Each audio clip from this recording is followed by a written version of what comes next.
Welcome to night 101 of History Bedtime Stories in bed in our pajamas, and it's Father's Day. Father's Day starts in 1910, 1 year after Mother's Day, when a young girl named Sonora Smart Dodd, living in Spokane, Washington, goes to her pastor and says, "Hey, I heard about last year in 1909, there was Mother's Day.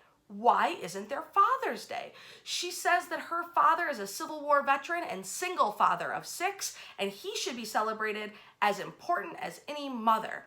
Well, the pastor agrees, but it's already June 4th, and he says, "There's no way I can get it ready for your father's birthday on June 5th. He postpones it to the third Sunday in June.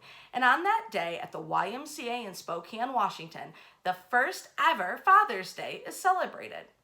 By 1913, just 3 years later, Father's Day is a big enough deal in Spokane, Washington to attract President Woodrow Wilson out to give a speech at the celebration.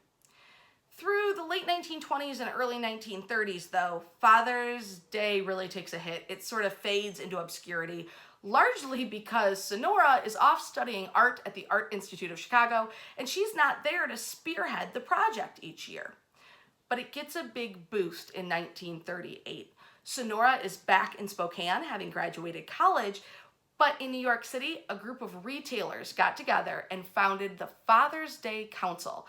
This was made up of silk necktie merchants, tobacco pipe merchants, wristwatch and pocket watch sellers and purveyors, and they all see Father's Day as a great way to cash in, because by golly, if Father's Day becomes as important as Mother's Day, it's a whole nother holiday season that they can advertise and sell to.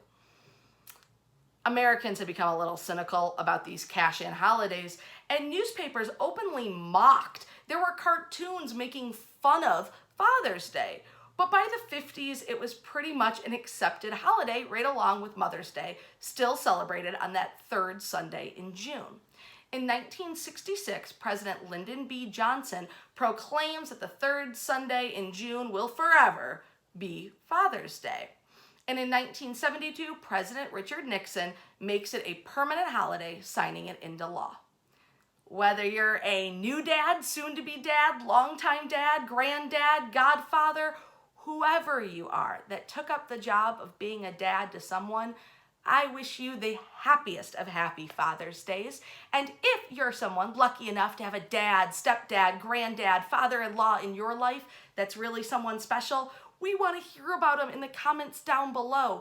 If you tell us all about your special dad in your life, we're going to put all those names into a raffle and draw a big old prize later on next week. Happy Father's Day. Wash your hands.